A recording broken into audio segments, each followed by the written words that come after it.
Before we start the video, comment where you are watching from, the time you are watching, and which story you like. The fog came in on a Tuesday morning in September 1985. That's what I wrote in my Ranger's log anyway. Now, 39 years later, I'm not so sure about anything that happened during those weeks, except that my father died saving my life, and that sometimes when the weather turns thick, I still see shapes moving in the mist that shouldn't exist in our reality. I was 23 then, fresh out of ranger training and eager to prove myself to my father, Chief Ranger Marcus Reeves. Olympic National Park had been his domain for 2 decades, and I'd grown up watching him command it like a captain at sea. Every trail, every ridge, every hidden valley, he knew them all. Or at least, he thought he did. The morning the fog rolled in, I was checking our equipment in the ranger station. Dad was at his desk, studying weather reports with that slight furrow in his brow I'd started noticing more often lately. The radio crackled with routine chatter. Trail conditions, wildlife sightings, the usual morning business of the park. "Danny," he called over, his voice carrying that edge of authority he never quite managed to drop around me. "Take a look at this." He was holding up his compass, frowning as the needle spun lazily in circles. "Electrical interference, maybe?" I suggested, walking over. "Or a magnetic anomaly." He shook his head. "Been ranging these mountains since before you were born. Never seen anything like this." He set the compass down and rubbed his temples, another gesture I'd noticed becoming more frequent. "Weather Service says this fog bank's unprecedented. No clear explanation for it." I glanced out the window. The mist pressed against the glass like a living thing, thick enough to hide the parking lot just 30 feet away. Something about its quality made my skin crawl. It seemed to move against the wind, swirling in patterns that felt almost deliberate. "Let's run a patrol," Dad said, standing up. "Check the lower trails, make sure no hikers are caught out in this soup." I knew better than to argue. Besides, a patrol with my father was rare these days. Since Mom died 3 years ago, he'd thrown himself into his work with an intensity that left little room for father-son moments. Maybe this could be a chance to bridge that growing distance between us. If I'd known what was waiting in that fog, I would have barricaded us both inside the station and burned it down around us before stepping foot into that otherworldly mist. The first sign that something was wrong came about 2 miles in, on the Hoh River Trail. We found a Douglas fir twisted into an impossible shape, its trunk corkscrewed like a massive piece of rope. The bark was unblemished. No sign of damage or disease. It was as if the tree had grown that way naturally, except both of us had walked this trail countless times, and this mutation was entirely new. "Could be a hoax," I suggested. Though even as I said it, I knew better. No human force could have twisted a 100-foot tree like that without leaving marks. Dad didn't respond. He was staring into the fog, his flashlight beams swallowed by the ghostly white void just a few yards ahead. The moisture beaded on his gray hair, and for the first time, I noticed how old he looked. His hand trembled slightly as he reached for his radio. "Base, this is Reeves. We've got an unusual situation on Hoh River Trail. Over." Static answered him. He tried again, but the radio remained dead. "Interference from the fog, maybe?" I offered. He clicked off the radio with a grunt. "Let's press on, but stay close." We continued down the trail, our boots silent on the moss-covered ground. The fog seemed to deaden all sound, creating an unnatural silence broken only by the occasional drip of water from the canopy above. The temperature had dropped noticeably, our breath forming small clouds that were quickly swallowed by the larger mass of mist surrounding us. After another mile, we found the first hiker. She was sitting on a fallen log, staring at her hands with an expression of confused wonder. Her clothes were soaked through, her pack covered in a thick layer of moss that couldn't have grown so quickly naturally. "Ma'am?" Dad approached her slowly, hand raised in a non-threatening gesture. "I'm Chief Ranger Reeves. Are you all right?" She looked up at us, her eyes slightly unfocused. "Oh, Thank God. I've been walking for days. Dad and I exchanged glances. Days? I asked. When did you start your hike? This morning, she said, then laughed, a sound with an edge of hysteria to it. At least, I thought it was this morning. But my watch says it's been 3 days, and I keep ending up back at this same log, no matter which direction I walk. Dad pulled out his own watch and frowned. According to it, we'd only been on patrol for 45 minutes, but the growing darkness around us suggested several hours had passed. We'll get you back to the station, Dad said firmly. Danny, take point. Ma'am, please stay between us. We started back the way we came, but nothing looked familiar. The twisted tree we'd passed earlier was gone, replaced by a stand of saplings that seemed to shiver despite the lack of wind. Our flashlight beams barely penetrated the thickening fog, which had taken on a faintly luminescent quality, creating weird shadows that danced at the edge of vision. The hiker, she never did tell us her name, kept up a steady stream of nervous chatter as we walked. She told us about lights she'd seen moving through the fog, how she'd heard voices calling her name in her mother's voice, even though her mother had been dead for a decade. Dad kept checking his compass, though it was useless now, spinning wildly with every step we took. Then we heard it, a sound that had no place in these woods. A radio crackled to life, but not our modern equipment. This was different, filled with the distinctive static of older technology. Olympic Base to Ranger Peterson, come in. Date is September 15, 1952. We've lost contact with the survey team at Grid 7. Please investigate and report back. The voice was clear as day, cutting through the fog like a knife. Dad's face went pale. Peterson, he whispered. Thomas Peterson. He disappeared in '52, before I was even born. They never found him or the survey team. The radio crackled again, but this time it was Peterson's voice that came through, distorted by terror. There's something out here in the fog, something impossible. The trees, they're moving.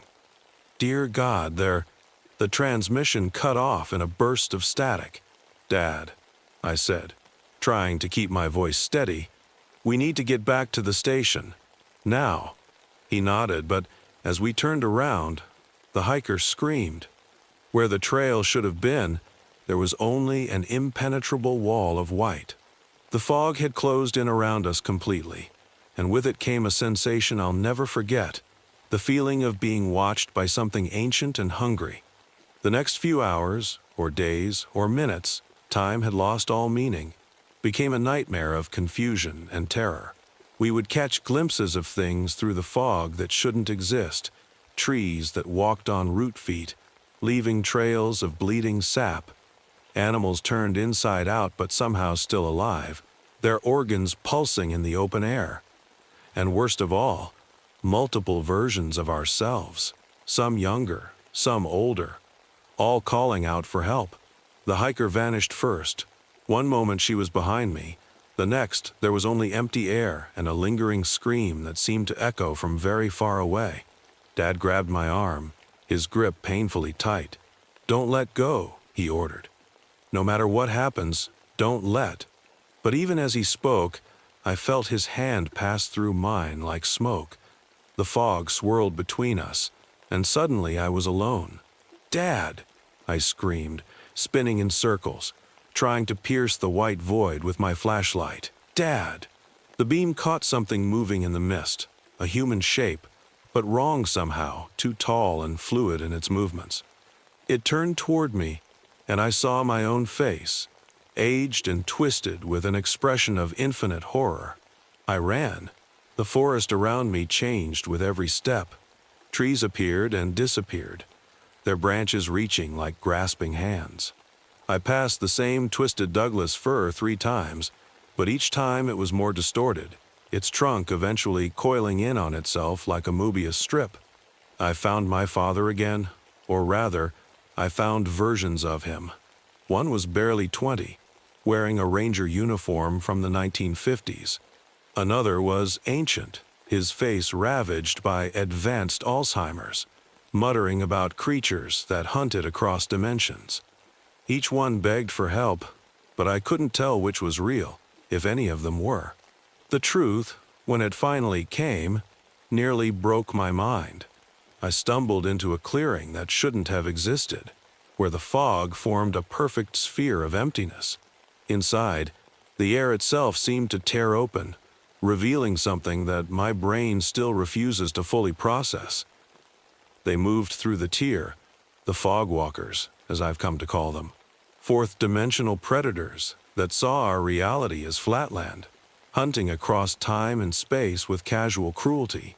And there was my father, my real father, standing at the edge of the tier, his ranger's badge glowing with an impossible light.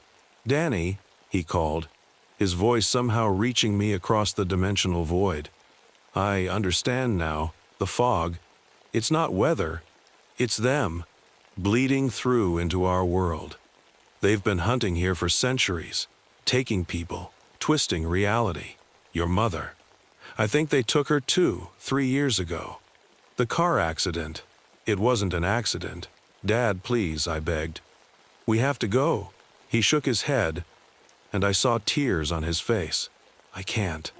The Alzheimer's. It's not just affecting my memory. It's making me vulnerable to them. They're using me as an anchor point, spreading their influence through me. But I can stop it. I can seal the tear." "No." I tried to run to him, but the air had become thick as syrup. "I love you, son," he said. Then he turned and walked into the tier. What happened next, I can only describe in terms my human mind can process. The tier began to close, but not before I saw my father grappling with shapes that hurt to look at, his body elongating and twisting as he fought them in four-dimensional space. The fog imploded, rushing toward the closing tier like water down a drain, and I felt myself being pulled with it. The last thing I heard was my father's voice, distorted as if coming from every direction at once. "Run!" I ran. I ran until I burst out of the fog bank into clear air, my lungs burning, my mind reeling.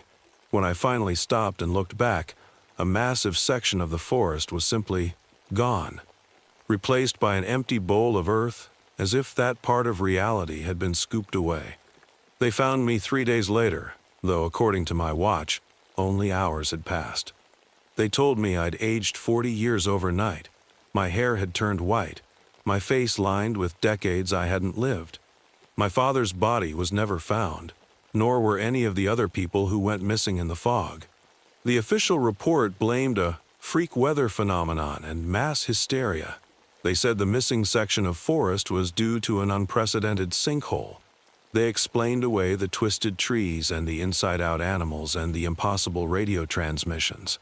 But I know the truth, and sometimes on foggy days, I see shapes moving in the mist that shouldn't exist in our reality. They're still out there, the fog walkers, hunting across dimensions. The only thing keeping them at bay is my father's sacrifice, a barrier built from love and duty and desperate courage. I still work as a ranger, though at a different park now. Every time the fog rolls in, I warn people to stay inside. Most think I'm just a crazy old man with strange ideas about the weather. But some, the ones who've seen things they can't explain, who felt that sensation of being watched by something ancient and hungry, they listen. Because the fog is never just fog. And if you look too long into that white void, you might catch a glimpse of what's looking back.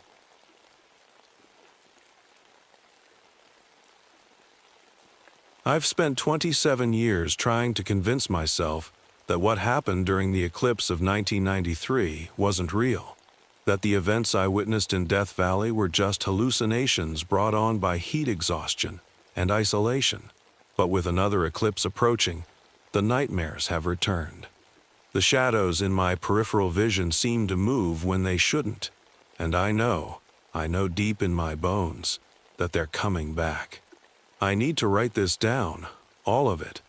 Maybe then someone will understand why I haven't stepped foot in Death Valley National Park since that summer, why I abandoned my career as a park ranger, why I sleep with every light in my house burning.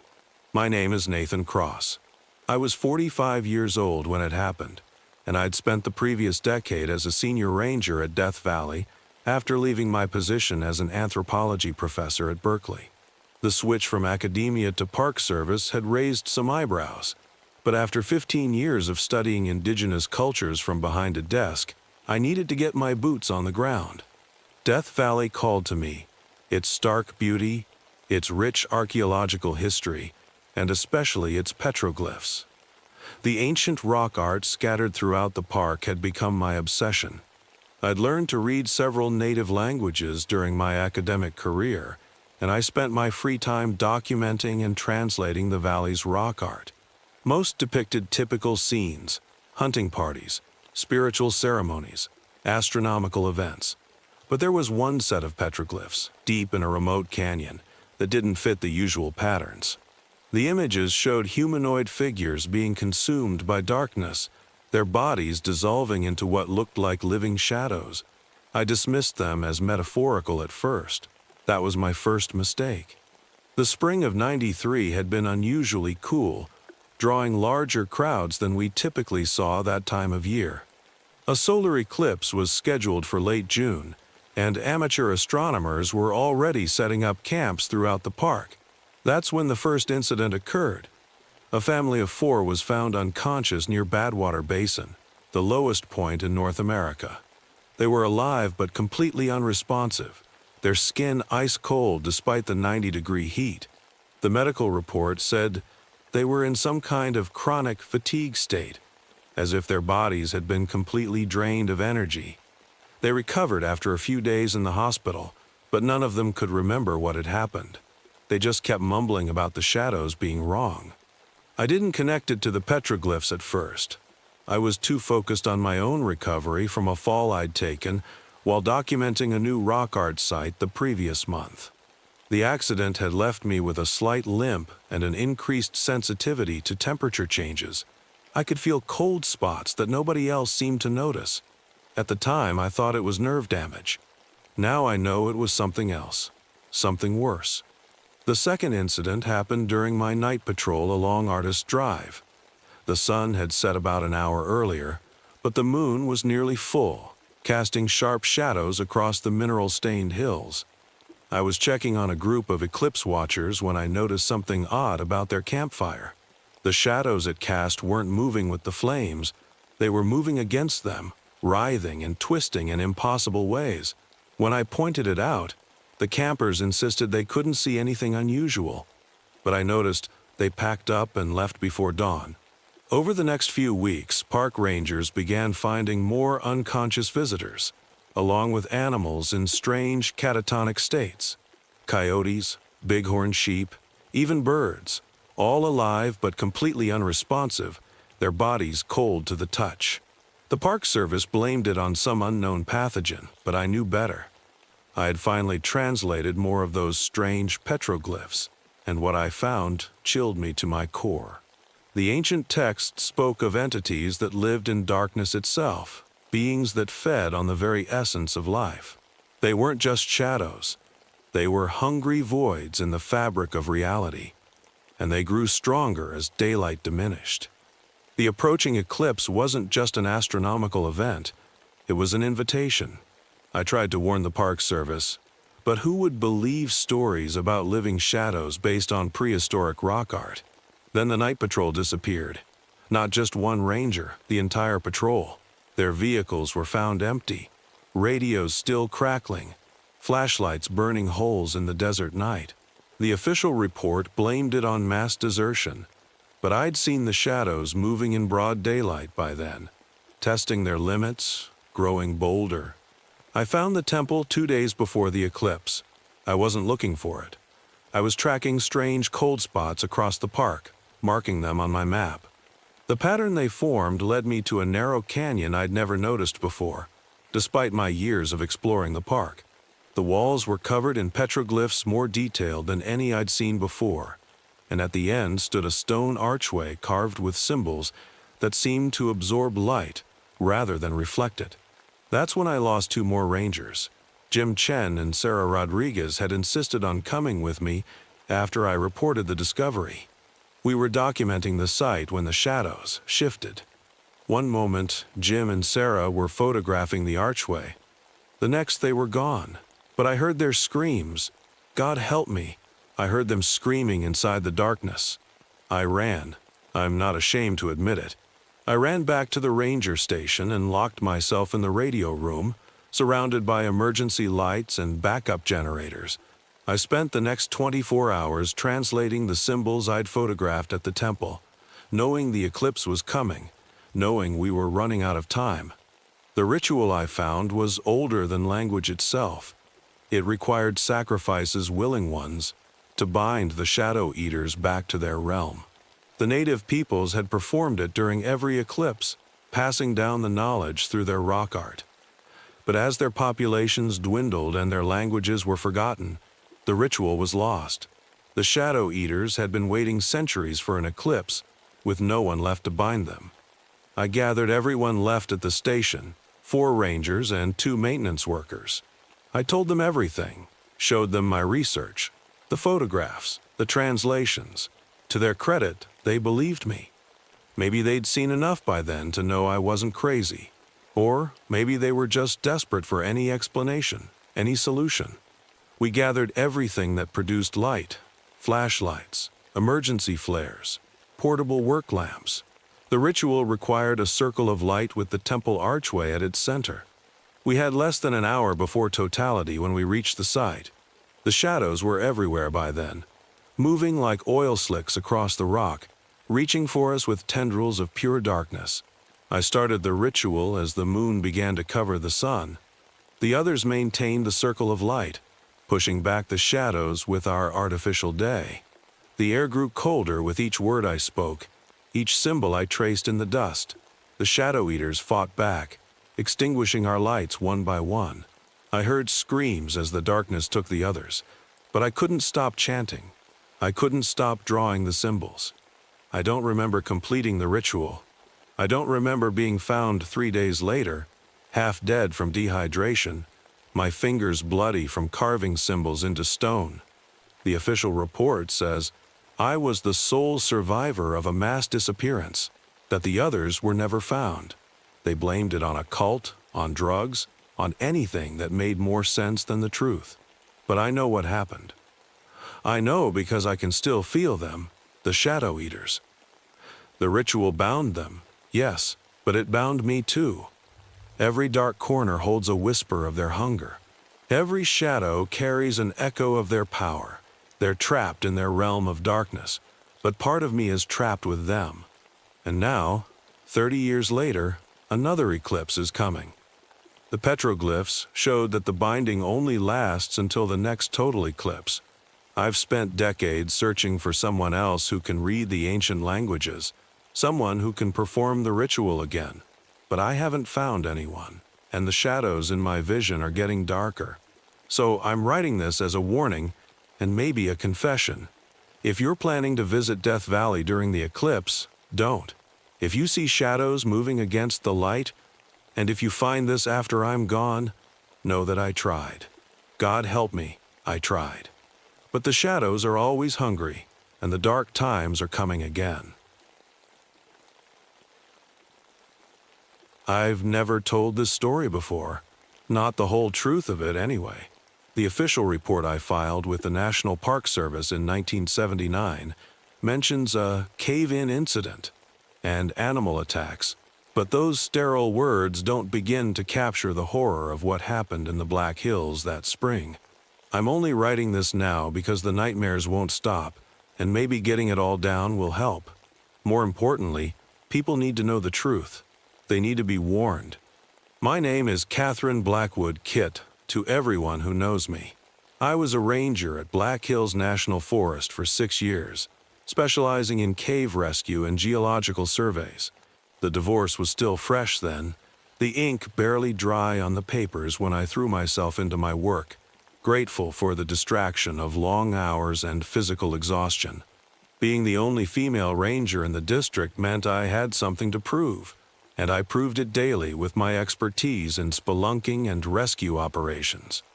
I knew every cave system in my sector, or thought I did, until the earthquake changed everything. It was an unusually cold spring. with late snowfall blanketing the hills well into April.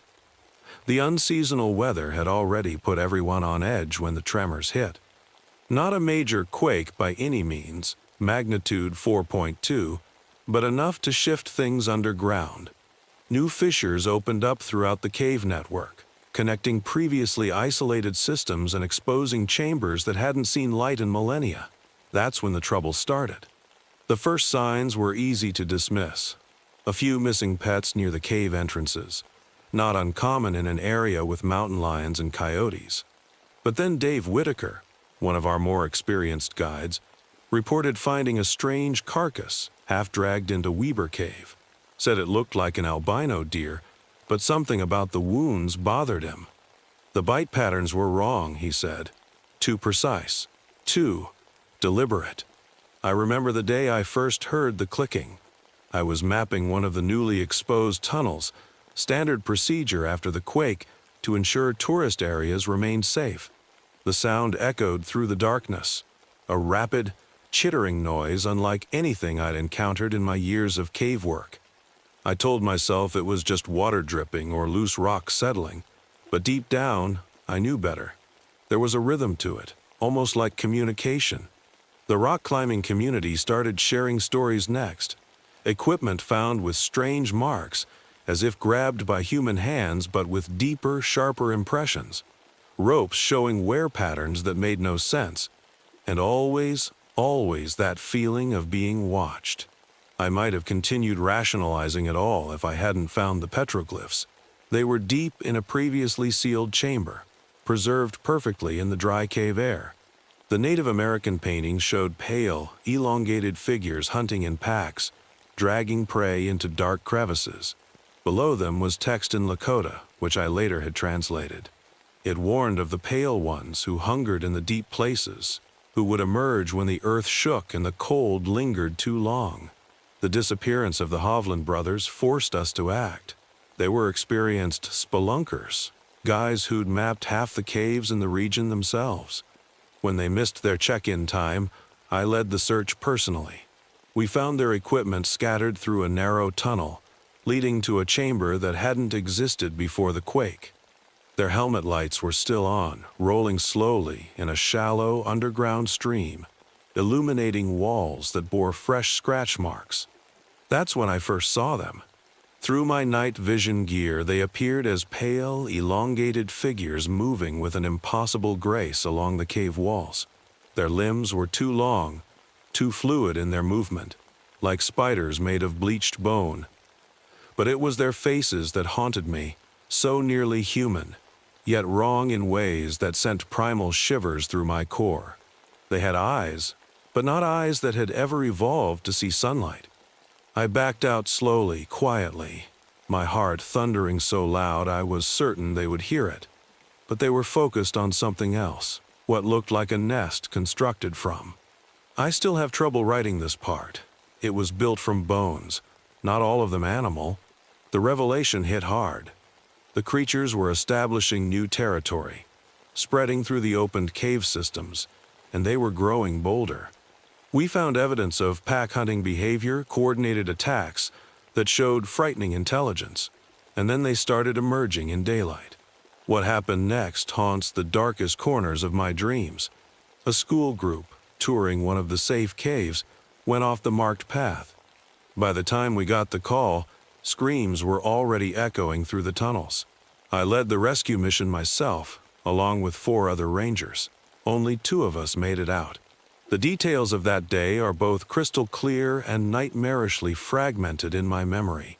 The splashing through flooded tunnels, our lights catching glimpses of pale shapes moving through the water around us.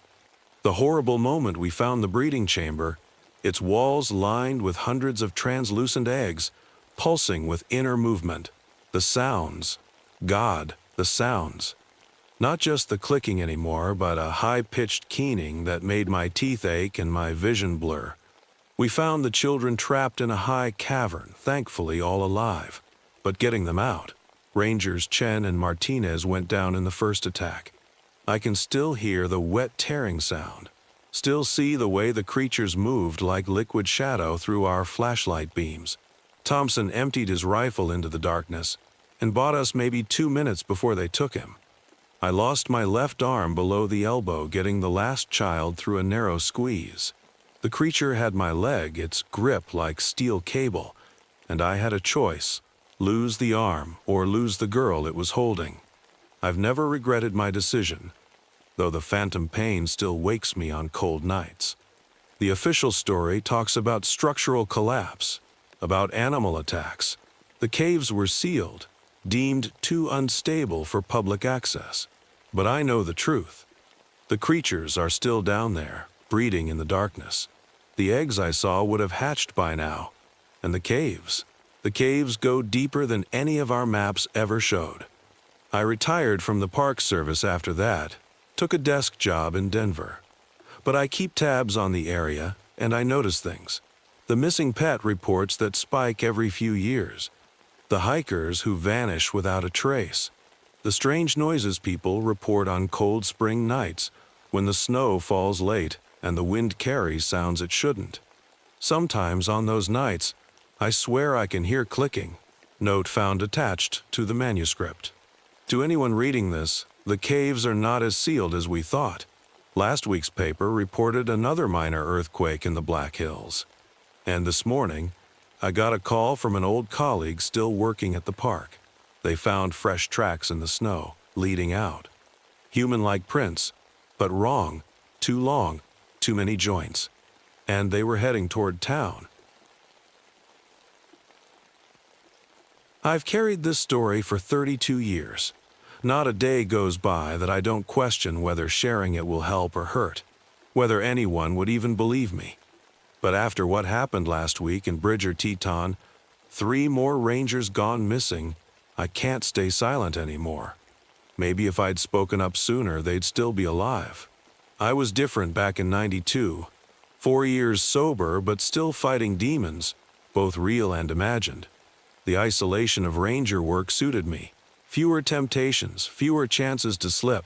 My superiors called it dedication when I volunteered for the winter rotation at Red Creek Station.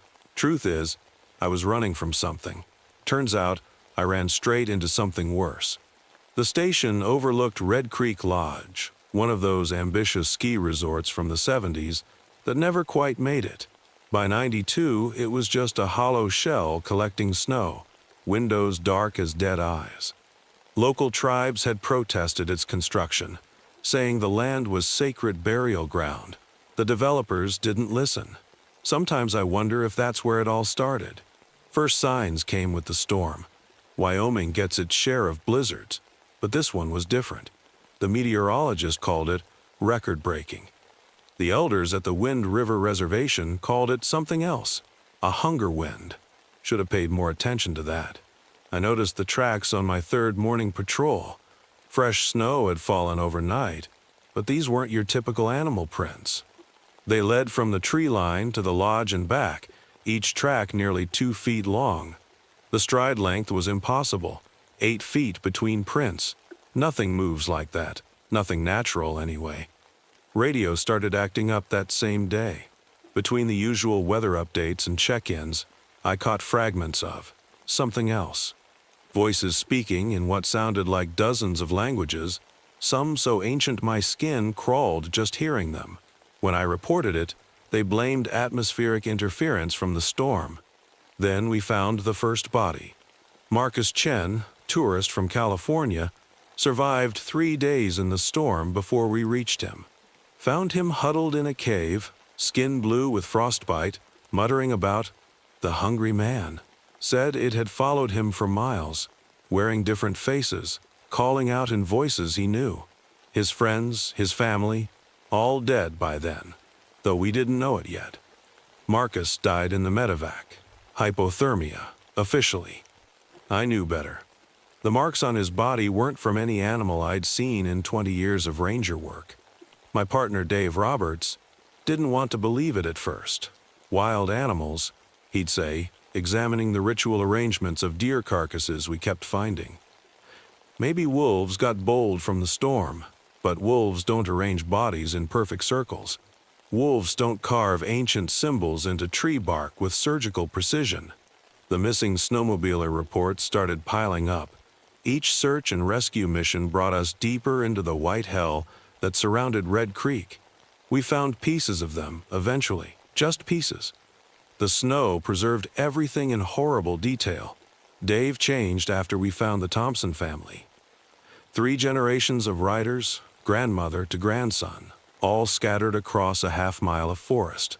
He said he heard them sometimes at night, calling his name from the storm. I told him it was the wind playing tricks, until I heard them too. They sounded exactly like the Thompsons' little Andy asking for help, Sarah calling for her boy, Grandma Jean praying through tears. But underneath those familiar voices was something else, something hungry. The symbols started appearing in the frost on my cabin windows, intricate patterns that matched centuries-old pictographs from the burial grounds. They'd fade when the sun hit them, but each night they'd return, more complex, more demanding. Dave stopped sleeping, said he couldn't, with the voices, started talking about letting them in so they'd finally be quiet. I should have recognized the signs, should have called for his replacement. But the storm had us cut off. No helicopters could fly in that weather, and the road had been buried for weeks. I found his journals after. Pages and pages of the same symbols from the windows, written in increasingly erratic handwriting. The last entry was just one line, repeated. The hunger never ends. The night Dave disappeared, the temperature dropped to -40, wind screaming like 1,000 lost souls. I tried raising him on the radio, got nothing but those ancient voices in response. Grabbed my rifle and emergency pack, headed out to check his cabin. The tracks led from his door to the lodge. Those same impossible strides. I know I should have waited for backup. Protocol says never pursue in whiteout conditions. But this was Dave, my partner, my friend. The lodge doors were open, snow drifting into the abandoned lobby. My flashlight beam caught movement on the second floor, a shadow too tall, too thin to be human. Called out for Dave. Something answered with his voice, perfect in every detail except for the hunger underneath. They emerged from every doorway, every shadow. Things that wore familiar faces stretched over frames that were anything but human. I saw the Thompsons, Marcus Chen, other missing tourists, all of them twisted, elongated, wrong. And Dave, God, poor Dave. His face split in a grin that kept spreading until it wrapped halfway around his head. I ran, emptied my rifle behind me. Their screams weren't human anymore. Made it back to my cabin, but they followed. Surrounded me all night, wearing those faces, calling out with those voices. The symbols on my windows blazed with their own light now, and in that glow I finally understood what they meant.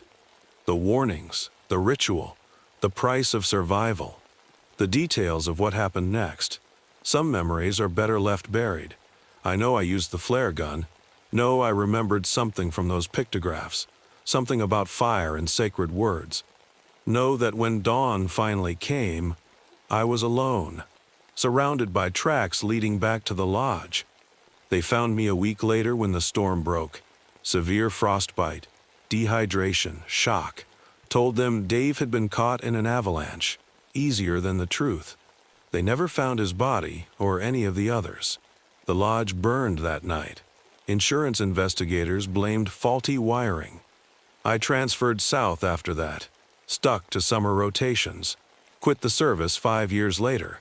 The hunger in Dave's voice still haunts my dreams. But here's the thing about hunger. It always comes back. Every winter since '92, hikers and rangers have gone missing in Bridger Teton. Always during the big storms, always near old burial grounds.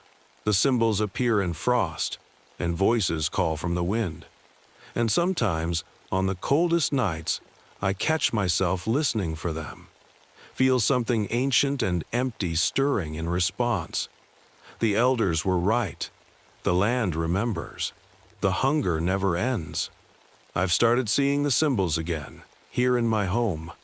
500 miles from Red Creek. They're calling me back. Maybe this winter I'll answer. Maybe this time I'll understand. But if you're reading this, and you work the winter stations, remember, when the hunger wind blows, when you hear familiar voices in the storm, don't answer, don't look, and whatever you do, don't let them in. The faces they wear aren't real, but the hunger always is. I've carried this story for 32 years. Not a day goes by that I don't question whether sharing it will help or hurt, whether anyone would even believe me. But after what happened last week in Bridger Teton, 3 more Rangers gone missing, I can't stay silent anymore. Maybe if I'd spoken up sooner, they'd still be alive. I was different back in '92, 4 years sober but still fighting demons, both real and imagined. The isolation of ranger work suited me. Fewer temptations, fewer chances to slip. My superiors called it dedication when I volunteered for the winter rotation at Red Creek Station. Truth is, I was running from something. Turns out, I ran straight into something worse. The station overlooked Red Creek Lodge, one of those ambitious ski resorts from the '70s that never quite made it. By '92, it was just a hollow shell collecting snow, windows dark as dead eyes. Local tribes had protested its construction, saying the land was sacred burial ground. The developers didn't listen. Sometimes I wonder if that's where it all started. First signs came with the storm. Wyoming gets its share of blizzards, but this one was different. The meteorologist called it record-breaking.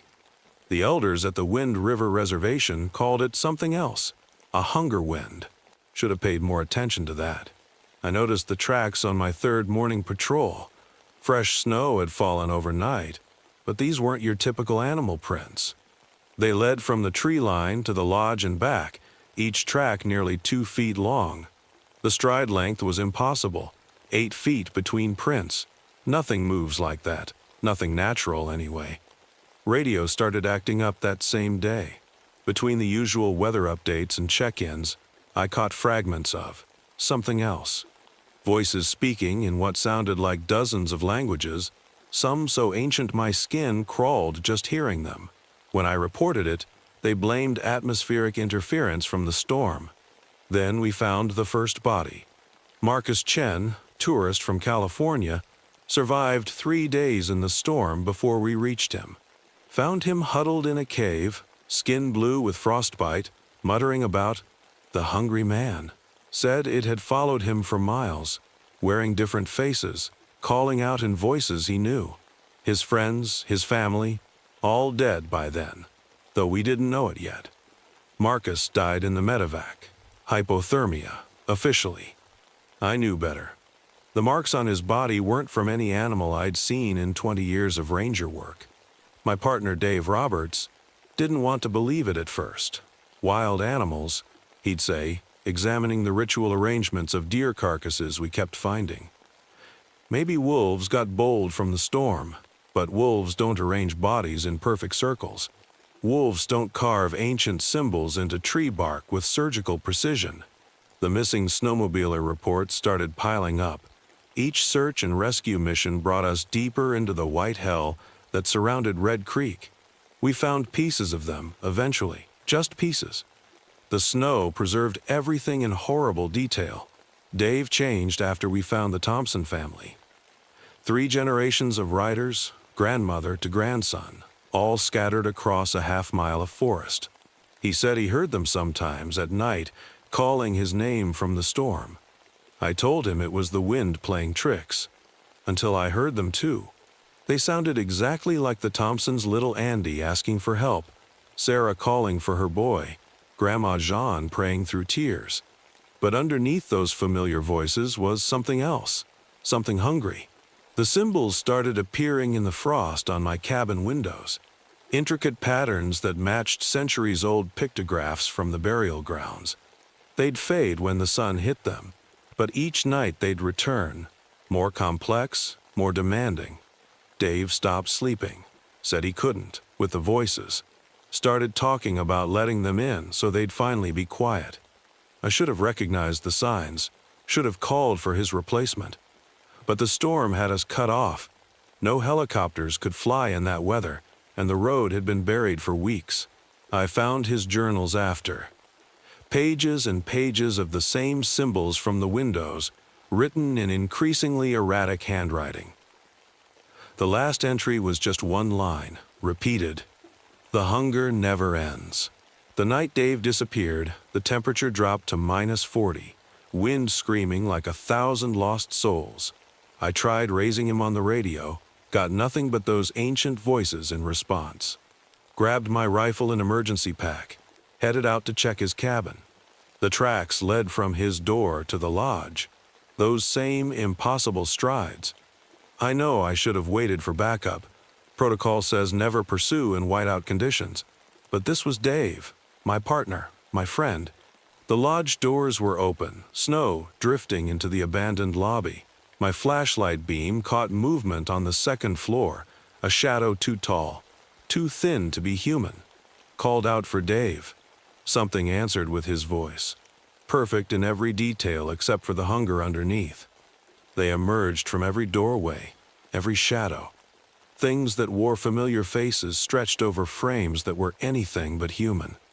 I saw the Thompsons, Marcus Chen, other missing tourists, all of them twisted, elongated, wrong. And Dave. God, poor Dave. His face split in a grin that kept spreading until it wrapped halfway around his head. I ran, emptied my rifle behind me. Their screams weren't human anymore. Made it back to my cabin, but they followed. Surrounded me all night, wearing those faces, calling out with those voices. The symbols on my windows blazed with their own light now, and in that glow I finally understood what they meant. The warnings, the ritual, the price of survival. The details of what happened next. Some memories are better left buried. I know I used the flare gun. No, I remembered something from those pictographs. Something about fire and sacred words. Know that when dawn finally came, I was alone, surrounded by tracks leading back to the lodge. They found me a week later when the storm broke. Severe frostbite, dehydration, shock. Told them Dave had been caught in an avalanche. Easier than the truth. They never found his body or any of the others. The lodge burned that night. Insurance investigators blamed faulty wiring. I transferred south after that, stuck to summer rotations, quit the service 5 years later. The hunger in Dave's voice still haunts my dreams. But here's the thing about hunger. It always comes back. Every winter since '92, hikers and rangers have gone missing in Bridger Teton. Always during the big storms, always near old burial grounds. The symbols appear in frost, and voices call from the wind. And sometimes, on the coldest nights, I catch myself listening for them. Feel something ancient and empty stirring in response. The elders were right. The land remembers. The hunger never ends. I've started seeing the symbols again, here in my home. 500 miles from Red Creek. They're calling me back. Maybe this winter I'll answer. Maybe this time I'll understand. But if you're reading this, and you work the winter stations, remember, when the hunger wind blows, when you hear familiar voices in the storm, don't answer, don't look, and whatever you do, don't let them in. The faces they wear aren't real, but the hunger always is. You know what the worst part is?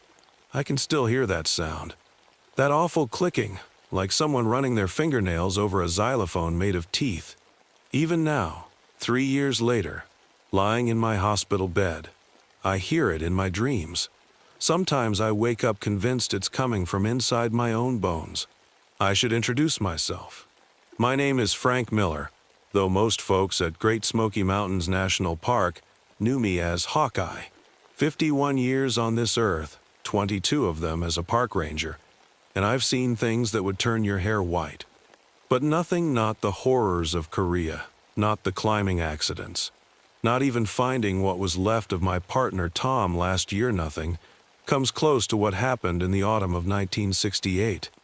It started with the cold. By early September, we were already seeing frost on the ground most mornings. which was unusual even for the mountains.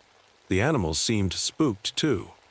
The bears were abandoning their usual feeding grounds, and the elk were migrating weeks ahead of schedule.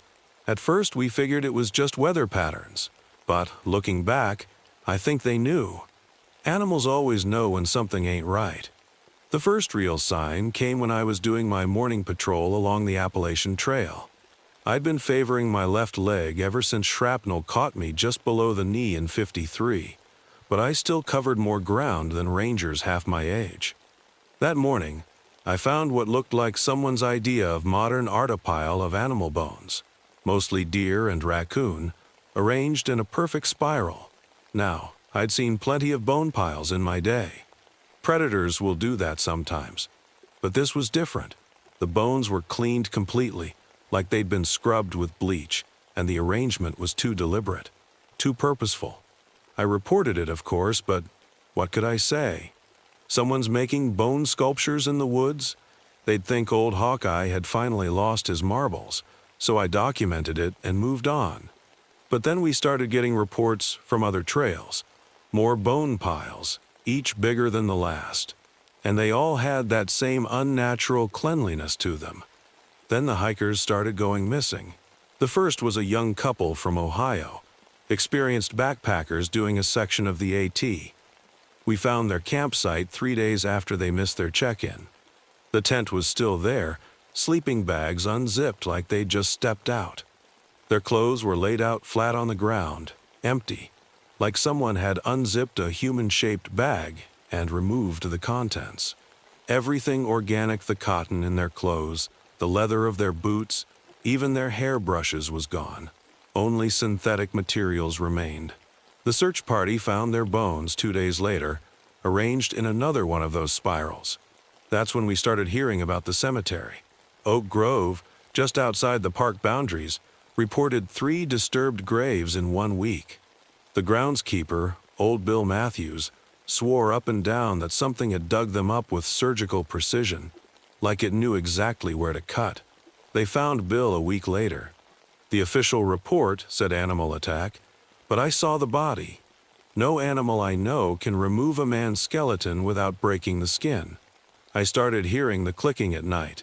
My cabin was actually an old fire tower, giving me a good view of the surrounding forest. On still nights, when the fog rolled in thick enough to choke on, I'd hear it echoing through the trees. Click, click, click, like bones knocking together. Sometimes it seemed to come from all directions at once. Other times it would move, circling the tower, always just out of sight in the mist. The hunters were the first ones to see it. 3 of them came running into the ranger station babbling about a walking anatomy display. Said they'd seen something moving through the trees at dawn, tall as a house, made entirely of bones. They'd shot at it, but the bullets just passed right through. Like shooting at a wind chime, one of them said before breaking down completely. I didn't believe them. Not then. But I started carrying extra ammunition on my patrols. The thing about fear is, it doesn't hit you all at once. It builds, like water behind a dam, until even the smallest crack can bring the whole thing crashing down. For me, that crack came when we lost Jimmy Chen. Jimmy was a junior ranger, fresh out of training, full of that eager energy young folks have before the wilderness beats it out of them. He was doing a night patrol near Cades Cove when he radioed in about strange lights in the forest. We heard the clicking through his radio, getting louder and louder, then screaming. By the time we got there, all we found was his uniform, laid out flat like the hikers, and a new spiral of bones that seemed to shine with their own pale light in the darkness. That's when I started finding the structures. Deep in the woods, where the trails peter out and the mountains show their true face, I found monuments of bone. They started small arches and pillars made from deer and bear skeletons, but they got bigger. The last one I found stood 30 feet tall, a tower of human and animal bones woven together like a grotesque basket. And it was growing. I followed the clicking one night. Shouldn't have, but a man can only take so much before he needs answers, even if they kill him. The fog was thick as soup, but I could see well enough by the light of my torch. The sound led me to an old Cherokee burial ground dome that wasn't on any of our maps. That's where I saw it, the Bone Walker. Imagine a skeleton, but wrong. Too tall, too many ribs, too many joints, bending in ways bones shouldn't bend. It moved like smoke through the trees, collecting bones from a pile at the base of another structure. As I watched, it wove them into itself, growing larger with each addition. The clicking came from inside it, like the bones were talking to each other, deciding how to fit together. I knew then what it was doing. Every bone it collected made it stronger, larger, more complete. It wasn't just killing it, was building itself into something enormous, something ancient. Each spiral was a blueprint, each structure a practice run. And when it finished, there wouldn't be enough bullets in Tennessee to stop it. I had demolition charges in my truck left over from clearing that rock slide last spring. The cave system under the burial ground was extensive, honeycombing the whole ridge. One good blast would bring it all down. But the Bone Walker saw me before I could set the charges. It came at me fast, clicking and clacking, bones shifting and restructuring as it moved. I ran, no shame in admitting it, ran straight to my truck and grabbed every charge I had. The thing followed, of course. It was enjoying the chase, playing with its food. I led it back to the burial ground, to the massive pile of bones it had collected. My leg was screaming. Shrapnel wounds never really heal right, but I managed to set the charges. I had a choice then. I could try to get clear, maybe make it back to the truck. But I knew, deep in whatever soul I had left, that if even one bone survived, it would start again. The only way to be sure was to take it all out at once. Every bone, every structure, every last piece. I waited until it was almost on me, until I could see the empty sockets where its eyes should be. Then I hit the detonator. The explosion brought down half the mountain. They found me 3 days later, half buried in rubble, babbling about clicking sounds and walking skeletons. The official report blamed underground gas pockets for the explosion, said I was lucky to survive. They called me a hero for discovering the unstable cave system before any hikers got hurt. But they didn't find any bones in the rubble, not a single one. I retired after that, moved to Florida, where the humidity makes my leg ache something fierce. But it's better than staying in those mountains. Because sometimes, on cold nights when the fog rolls in, people up there still hear clicking in the woods. And every now and then a hiker finds a small spiral of bones, cleaned white as morning frost, arranged with horrible precision. They're small now, these structures, like something learning to walk again, learning to build again, starting over, growing. I won't be around to stop it next time. My doctors say the cancer's spread too far ironic, eating me up from inside my own bones. But I'm writing this down as a warning, because one day, that clicking will start again, and this time, it won't stop until its work is finished. Just remember, if you're ever hiking in the Smokies, and you hear something that sounds like bone wind chimes in the fog, don't run. It likes it when you run. It makes the hunt last longer. I've worked as a park ranger at Redwood National Park for 17 years. The ancient trees have been my home, my sanctuary, and eventually, my prison. What I'm about to share happened in 1975, but the memories are carved into my mind like initials in bark. Some nights, when the fog rolls in thick and heavy, I can still hear the skittering. My name is Jack Hawthorne. I was 43 when it all started, and I had a reputation among the other rangers.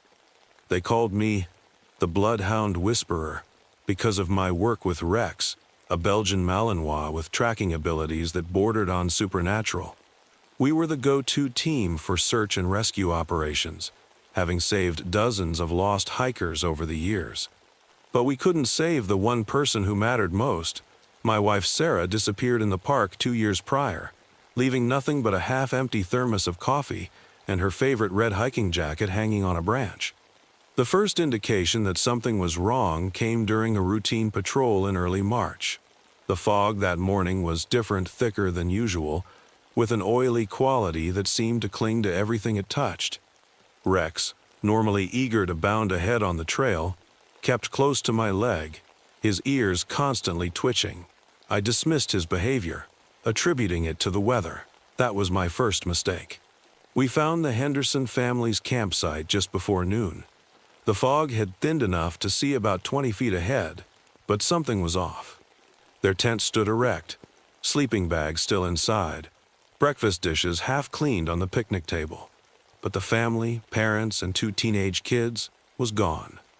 As I approached the tent, Rex began whining, pulling against his leash in the opposite direction.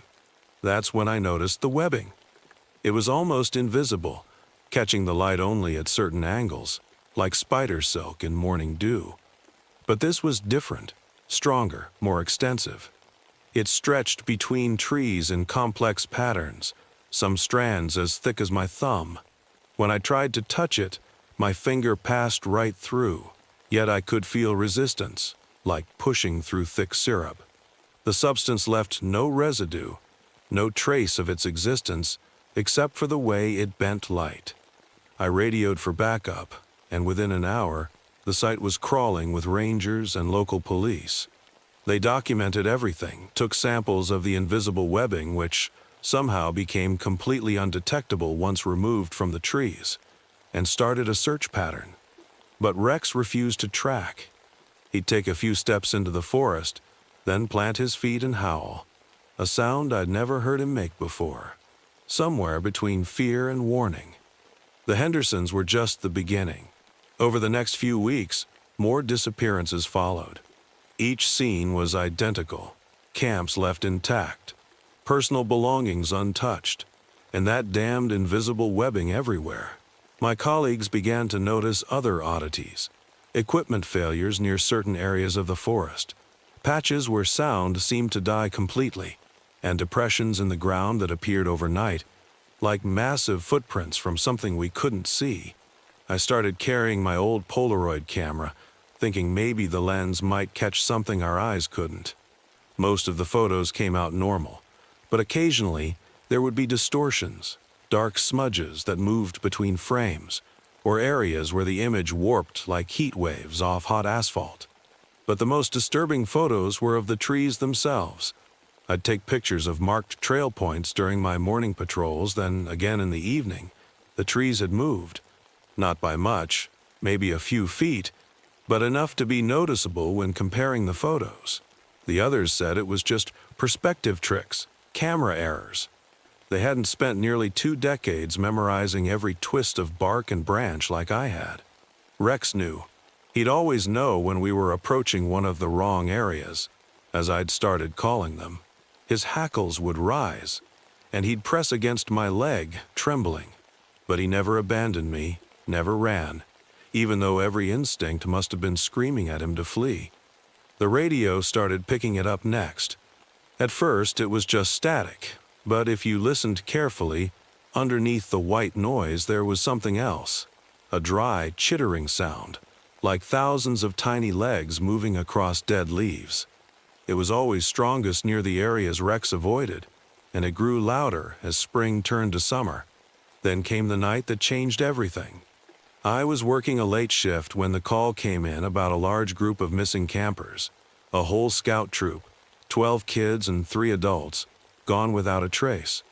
As I grabbed my gear, the radio erupted with that horrible skittering sound, so loud it made Rex howl. Through my office window, I could see the fog rolling in, thicker than I'd ever seen it, moving against the wind. That's when I noticed the webbing on the station walls. It was spreading as I watched, crawling across the windows like frost. Rex backed into a corner, baring his teeth at something I couldn't see. The skittering was inside the station now, and with it came a new sound, something between a click and a hiss, coming from all directions at once. I grabbed my emergency flare gun and fired into the corner where Rex was barking. For just a split second, the magnesium light illuminated them. Spindly, translucent shapes, bigger than a man, with too many legs and segments that shouldn't exist in nature. They scrambled away from the light, their movements jerky and wrong, like film played in reverse. Rex launched himself at the nearest one, his jaws closing on something I could barely see. There was a horrible shriek, and suddenly my brave dog was lifted into the air, struggling against invisible forces. I fired another flare, but I was too late. Rex's yelp cut off abruptly, and I heard something heavy hit the floor. I ran. God help me, I ran. Out into the fog-choked forest, blind with tears and terror. I could hear them following, that endless skittering growing closer no matter how fast I moved. I pulled out my lighter as I ran, remembering how they'd reacted to the flare. When I felt something brush against my shoulder, I spun and set fire to the nearest tree. The flames caught on the invisible webbing, spreading faster than any natural fire should. As the fire grew, I could see them clearly for the first time, hundreds of them, illuminated by the flames, their segmented bodies transparent as glass but warped like carnival mirrors. They retreated from the fire, their movements creating that terrible skittering sound that still haunts my dreams. I don't remember much of what happened next. The fire spread, consuming acres of ancient redwoods. The official report blamed it on a campfire gone wrong. They found me the next morning, half a mile from my post, clothes soaked in dew and something else that didn't show up in any lab tests. They also found Sarah. Her body was preserved in one of their nests, high up in the redwood canopy that hadn't burned. She looked exactly as she had 2 years ago, suspended in that invisible webbing, her face frozen in an expression of surprise rather than fear. At least they'd been quick. The Park Service offered me early retirement, which I gladly accepted. My eyes were damaged by the fire or something else that night, leaving me partially blind. But sometimes, in the corners of my ruined vision, I can see them. They're everywhere, you know, not just in the park. I've seen their webbing on city buildings, in subway tunnels, stretched across quiet suburban streets. You probably won't believe this story. I wouldn't if I hadn't lived it. But next time you're walking on a foggy morning and feel something brush against your face, something you can feel but not see, remember that not all predators cast shadows, and some hunts have been going on far longer than we've been around to notice them. Rex knew. He tried to warn us all along. Good boy, Rex. Good boy. From the recovered field journals and audio logs of Senior Park Ranger Paul Erickson, Denali National Park, Alaska. Winter 1987. December 15, 1987. The glacier shouldn't be melting. Not in December. Not at 40 Dufour F. I've spent 20 years studying ice formations across Alaska, and I've never seen anything like this. The Karluk Glacier has always been stable, ancient ice, compressed over millennia into a crystalline blue mountain that's defined this valley since before humans walked the earth. But something's changing. It started 3 weeks ago when our monitoring equipment picked up an anomalous heat signature deep within the ice. At first, I assumed it was an equipment malfunction. Who wouldn't? But then we started getting the thermal imaging data showing what looked like a network of tunnels or chambers forming inside the glacier, all emanating from a central point about 800 feet below the surface. My research partner, Sarah, thought we should notify the Geological Survey team immediately. I convinced her to wait until we had more data. That decision will haunt me until the day I die. I should have known something was wrong when the caribou herds changed their migration patterns. Thousands of animals suddenly veering hundreds of miles off their traditional routes, all to avoid this valley. The locals, my mother's people, they have stories about times like this. Times when the animals flee and the ice grows hungry. I should have listened. December 20th, 1987. We found the first set of claw marks today. They were carved into a sheer ice wall, about 200 feet up the glacier's western face, 3 parallel grooves, each nearly 8 inches deep, and spaced about 14 inches apart. Sarah took measurements while I photographed them. The ice around the marks was clean, crystalline, showing no signs of age or weathering. These weren't ancient impressions being revealed by the melt. These were new. The strangest part wasn't even the size or depth of the marks. It was the direction. They weren't horizontal, like something climbing across.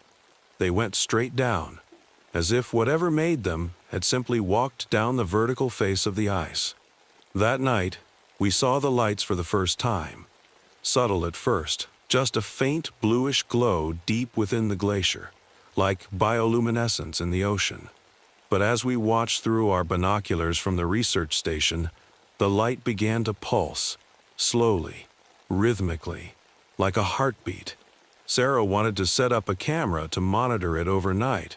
I agreed, helping her position the equipment before we turned in. The temperature was dropping fast. The forecast predicted 50°F by morning. I remember checking the locks twice before going to bed. The camera was gone in the morning, not just knocked over or buried in snow, completely gone, along with the heavy steel tripod it had been mounted on. The only trace was a single deep impression in the ice where one of the tripod legs had been. The metal hadn't broken. It had been bitten clean through. December 23rd, 1987. We found the first body today, an adult male caribou, mostly intact but frozen solid. It was half buried in a snowbank about a quarter mile from the research station. The strange part was the bite pattern. Sarah did a preliminary examination before the cold drove us back inside. The puncture marks were unlike anything we'd seen in known predator attacks. The spacing and depth suggested a jaw structure more similar to prehistoric carnivores than anything currently living. I tried calling the main ranger station for backup, but the storm that's been building knocked out our radio. Satellite phone isn't working either. We're on our own until the weather clears. The wind is picking up now. The temperatures dropped to the 60°F with the wind chill. Sarah's worried about our fuel supplies lasting through the storm. I keep telling her we've weathered worse, but something feels different this time. The wind doesn't sound right. There's a rhythm to it that seems deliberate. December 24th, 1987. Sarah's gone. I found her gear scattered across the ice field this morning, her parka shredded, her sample collection kit broken open. There was a trail leading into one of the new ice caves that have been forming, but I lost it about 50 feet in. The walls in there, they're wrong. The ice is too smooth, too regular. Like something melted precise tunnels through the glacier. I thought I heard her voice calling from deeper in the cave. I followed it until my flashlight beam showed nothing but darkness ahead. Then I realized the voice was coming from behind me, too. I ran. I'm not ashamed to admit it. 20 years of wilderness experience, and I ran like a child from the dark. Because that voice wasn't Sarah. It had her tone, her inflections, but the words weren't human speech. December 26th, 1987. They're getting bolder. 3 more caribou carcasses found today, all showing the same bizarre bite patterns. But there was something new this time. Tool marks. Cut patterns that could only have been made by something with opposable thumbs and the intelligence to use simple implements. I've been reviewing the thermal imaging data from the past month, the heat signatures we detected. They're moving, spreading through the glacier like a root system, or a colony. The lights are constant now.